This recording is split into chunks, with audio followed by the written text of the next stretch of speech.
কি ঘটেছিল আপনার সাথে? আজকে আমাদের নির্বাচন কমিশনের অনুমতি সাপেক্ষে ক্যানিং পূর্ব বিধানসভার চন্দনেশ্বর 2 নম্বর অঞ্চলে আমাদের অঞ্চল পরিক্রমা ছিল। সেই হিসাবে আমরা অঞ্চল পরিক্রমা করে আমরা ঝিঝিরাইট গ্রামে যখন পৌঁছাই, ওখানকার যিনি উপপ্রধান আলাউদ্দিন মোল্লার বাড়িটা পার হওয়ার পরপরই তাদের আশ্রিত কিছু দুষ্কৃতী, তার মধ্যে নাজিবুল মোল্লা বলে একজন, নাজিবুল মোল্লা, সে আমাদের গাড়িটাকে অতিক্রম করে আমাকে হুমকি দিয়ে যায় যে সামনে আগিয়ে আয়, তোদের দেখছি, ব্যবস্থা করছি। যখন তার পরপরই আলাউদ্দিন মোল্লার ছেলে বাবলু মোল্লা সে বাইক নিয়ে যায়, যাওয়ার পরপরই দেখি মানে তারা পরিকল্পিতভাবেই ছিল, সাজানো ছিল এবং 25 থেকে 30 জন তারা বাঁশ, লাঠি এবং ইট তারা নিয়ে ধেয়ে আছে। ইট তো এলোপাথাড়ি ইট ছুটতে থাকে এবং বাঁশ দিয়ে মারা মানে প্রচুরভাবে মারতে থাকে। আমাদের গাড়ি যেটা ছিল, প্রার্থী ছিল যে গাড়িতে আমি ছিলাম, সেই গাড়ির কাঁচ ভাঙচুর করে দেয়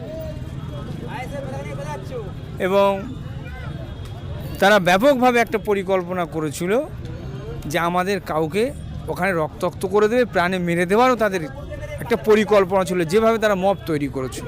তাদের একটাই তাদের কথা ছিল যে আইএসএফ করা। তাহলে মূল যে জায়গাটা হচ্ছে, আসলে শাসক দল বিজেপিকে তাড়ানোর যে চিন্তা করছে, আসলে বিজেপি তাদের শত্রু নয়, আইএসএফ তাদের মূল শত্রু। এটা পশ্চিমবঙ্গ জুড়ে সব জায়গায় করছে। বিশেষত ক্যানিং পূর্ব বিধানসভার যিনি দায়িত্বে আছেন, তিনি আজকে ভাঙড়ে এসে যেরকম অশান্তি চালাচ্ছেন, এরকমভাবে তার যে সাঙ্গপাঙ্গ আছে, সেই সাঙ্গপাঙ্গ দিয়ে ক্যানিং পূর্বে অশান্তি তৈরি করার চেষ্টা করছে এবং বিগত দিনেও করেছে। আগামী দিন তার লক্ষ্য হলো যেভাবে পঞ্চায়েত নমিনেশন সে করতে দিইনি, তার গুন্ডা বাহিনী দিয়ে তার নেতৃত্বে যেভাবে পঞ্চায়েত নমিনেশন করতে দিইনি, ইলেকশন সেখানে হয়নি, এবারেও 2024-এর লোকসভা ইলেকশন তারা করতে দেবে না, সেই পরিকল্পনা নিয়ে আগাচ্ছে।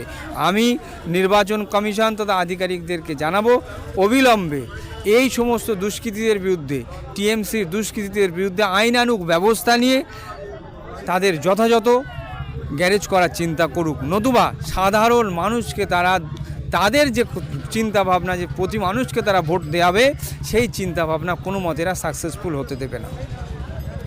ইতিমধ্যে কি কেউ গ্রেফতার হয়েছে? সাথে সাথে 4 জনকে গ্রেফতার করেছিল, তার পরপরই শুনছি পুলিশ তাদেরকে ছেড়ে দিয়েছে। আমি জানি না কি তাদের নেগোসিয়েশন চলছে, হয়তো পার্টির নেতাদের সাথে পুলিশ প্যাকড আপ হয়ে কোনো কাজ করছে কিনা জানি না। তবে আজকে তারা যে হামলা করেছিল সেটা প্রাণঘাতী হামলা হতে পারত, কিন্তু সেখানে যে পুলিশ আধিকারিকরা উপস্থিত ছিলেন তাদের দক্ষ তৎপরতায় তারা সেই জায়গাকে কভার করেছেন, তারা এই বড় ঘটনার হাত থেকে বাঁচিয়ে দিয়েছেন। আমি আশা করি পুলিশ প্রশাসন যদি এরকম কিছু মনে করে যে শাসক দলের সাথে, বিগত দিনে শাসক দলের নেতাদের সাথে বসে নেগোসিয়েশন করে আজও তারা প্যাকড আপ হয়ে আইএসএফের কণ্ঠকে রোধ করতে চাইবে, আগামী দিন কিন্তু আমরা তাদের বিরুদ্ধে যথাযথ ব্যবস্থা নেওয়ার জন্য আমরা তৈরি হব। কিন্তু মুখ্যমন্ত্রীদের নাম আপনারা জানেন, প্রফুল্লচন্দ্র ঘোষ। মুখ্যমন্ত্রীর নাম আপনারা জানেন বিধানচন্দ্র রায়। মুখ্যমন্ত্রীর নাম আপনারা জানেন প্রফুল্লচন্দ্র সেন। মুখ্যমন্ত্রীর নাম আপনারা জানেন অজয় কুমার মুখোপাধ্যায়, অর্থাৎ অজয় মুখার্জি। আপনারা প্রফুল্লচন্দ্র ঘোষ নাম জেনেছেন। আমার বয়স তো একটু কম, আপনারা এই সমস্ত মুখ্যমন্ত্রী দেখেছেন। সিদ্ধার্থ শঙ্কর রায়কে আপনারা দেখেছেন, জ্যোতি বসুকে দেখেছেন, বুদ্ধদেব ভট্টাচার্যকে দেখেছেন। এইরকম অযোগ্য মুখ্যমন্ত্রী 2011 থেকে আজকের কত 2024 সাল পর্যন্ত বলি, এইরকম অযোগ্য মুখ্যমন্ত্রী, মাননীয় মুখ্যমন্ত্রী বলতে পারবো না। এই মমতা বন্দ্যোপাধ্যায়ের মতো মুখ্যমন্ত্রী আর দেখা যায় না।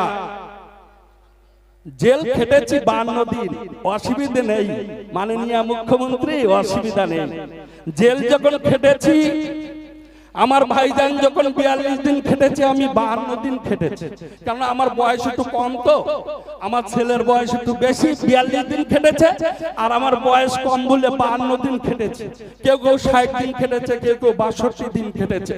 কিন্তু আমার মনের মতো খেটেছি।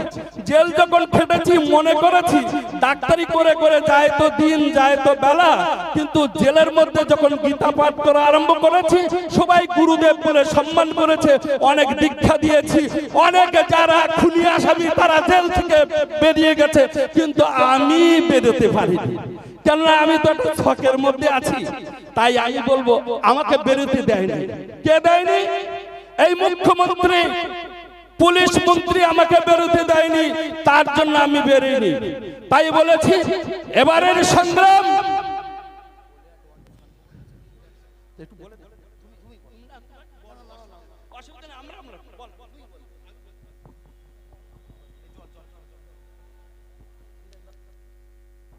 পলিয়াট 1 এবং পলিয়াট 2 শানপুকুরের কিছু অংশ এই মাত্র বড় মিছিলটা ঢুকবে, গাড়িগুলো সাইড রাখবেন।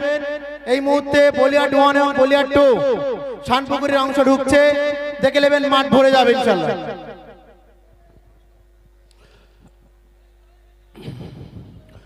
এবারের সংগ্রাম যাদবপুর লোকসভার জয়লাভ করার সংগ্রাম। এবারের সংগ্রাম মেহনতি মানুষের পাশে দাঁড়ানোর জন্য, ন্যায্য অধিকার নিয়ে, সামাজিক অধিকার নিয়ে পাশে দাঁড়ানোর সংগ্রাম। এবারের সংগ্রাম এই ভাঙড়কে মুক্তির সংগ্রাম, বারুইপুর পূর্বকে মুক্তির সংগ্রাম, বারুইপুর পশ্চিমকে মুক্তির সংগ্রাম, ওই সোনারপুর উত্তর দক্ষিণ মুক্তির সংগ্রাম, যাদবপুরের মুক্তির সংগ্রাম, টালিগঞ্জের মুক্তির সংগ্রাম, তথা ভাঙড় বিধানসভার এই লোকসভার মুক্তির সংগ্রাম। রক্ত যখন দিয়েছি, আমার ছেলেরা এখনো রক্ত দিচ্ছে, আইএসএফ এর ছেলেরা এখন রক্ত দিয়েছে, রক্ত যখন দিচ্ছি রক্ত আরো দেব। জেল যখন খেপেছি জেল আরো খাটব। তবে মমতা ব্যানার্জি, তুমি তো সবই জানতে, তোমার পুলিশ বাহিনী আমাকে অত্যন্ত অন্তরায় ছিল। তারা বলেছিল এই মানুষটার কোনো দোষ নাই, এই মানুষটার কেন 15 দিন পিছি খাটাচ্ছে, এই মানুষটার কেন কষ্ট দিচ্ছে, একটা ডাক্তার মানুষ, 56 বছর বয়স। পুলিশ, সব পুলিশ খারাপ হয় না, মা দেখতে হবে, বাবা দেখতে হবে, কিন্তু মা বাবা ভালো থাকলেও এই মুখ্যমন্ত্রী, তার ভাইপো অভিষেক ব্যানার্জি, এই শওকত মোল্লার জন্য বাবা মা ভালো হওয়া লাগছে না।